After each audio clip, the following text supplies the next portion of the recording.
We left off, it says, Be'ema or Be'yira. Now what's the difference between Ema and Yira? Ha'hefresh ben Ema v'Yira is important. See, if Alex would understand there's Ema and Yira, there's no way to get those off. Impossible. There's Ema and there's Yira. Ki ha'ema kashi Yira geduloso shel Rabo, neze yesh Ema olov.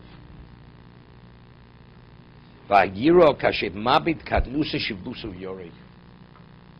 Interesting. Very interesting. Very interesting. He says, Yira is when you recognize your smallness. You recognize your inadequacy. That's Yira. That's fear. Ema is because you recognize the greatness of the other person. That's why you have fear. You don't focus on your smallness.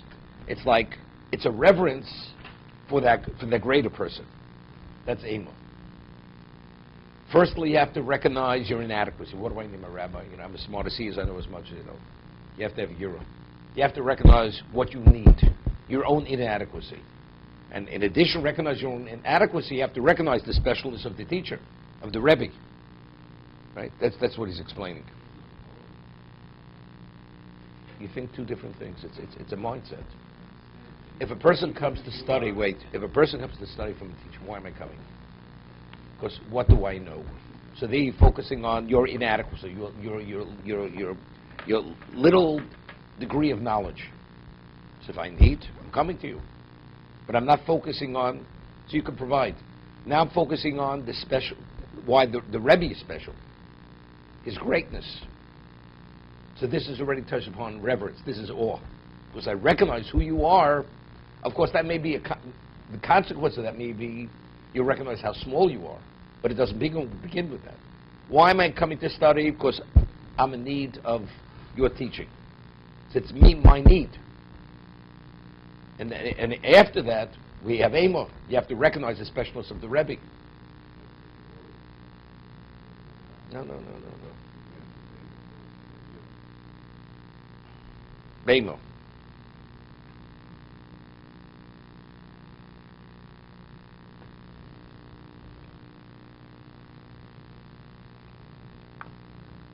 Okay, let's talk.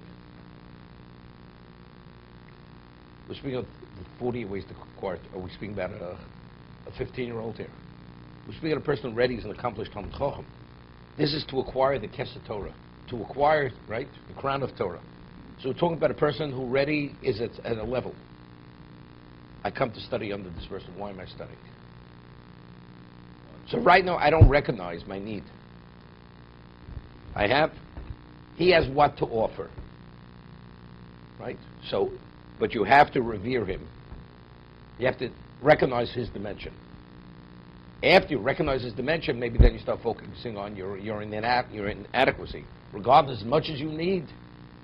I mean, if you read about Reb Baruch Ber and Reb Chaim Salvation, Reb Chaim Brisker, as great as Reb Baruch Ber was, when he even would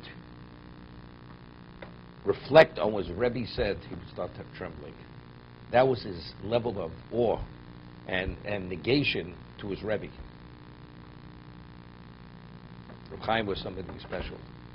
He was known. Reb Baruch Ber was a phenomenal Baal Tefillah.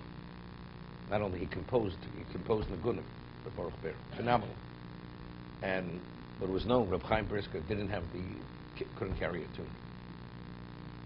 And he saw his Rebbe like perfect. So somebody once asked Reb Baruch Ber, your Rebbe was so special, and he had every level of many things.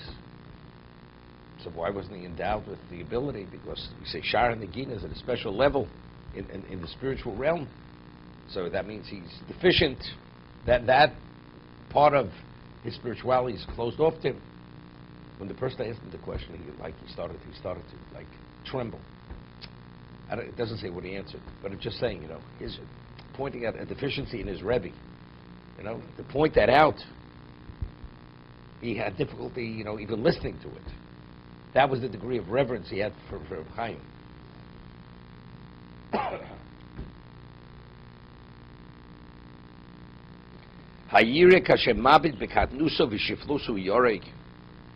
He focuses on his smallness and his lowliness. Api Shenu Kotten, who Yorei B'nei Hagodol, says, yes, somebody's greater than you, although you're not a nobody, but you have fear because he's so much greater. But a person who truly feels inadequate, he's like, he has all kinds of fears because of his inadequacies. He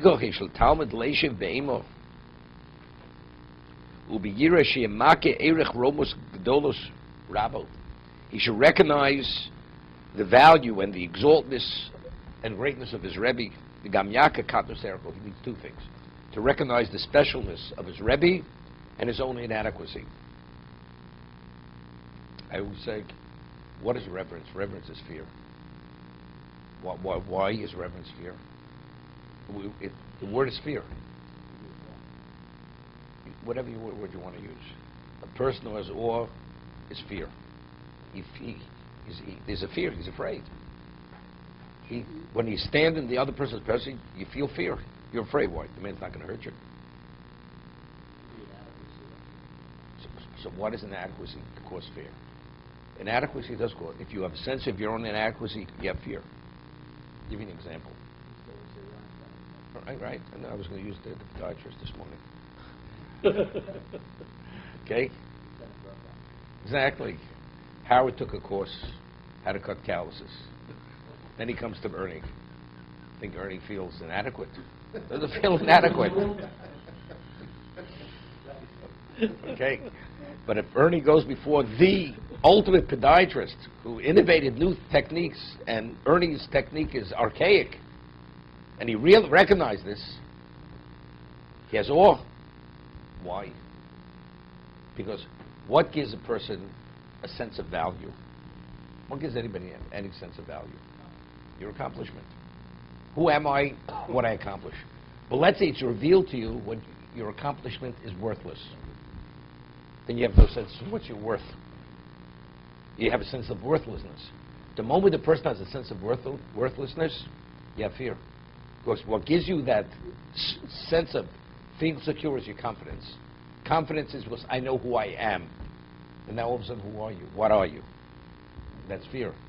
So as great as you are, when you're in the presence of a person who overshadows you, regardless of your accomplishment, relative to what this person is, it's nothing. Therefore, at that moment, you have fear. But the moment you step out of his presence, in your presence of other people that you could abuse, then you feel your power again. Now you're empowered. That's the difference. In one moment, it could change from moment to moment. Let's see how long.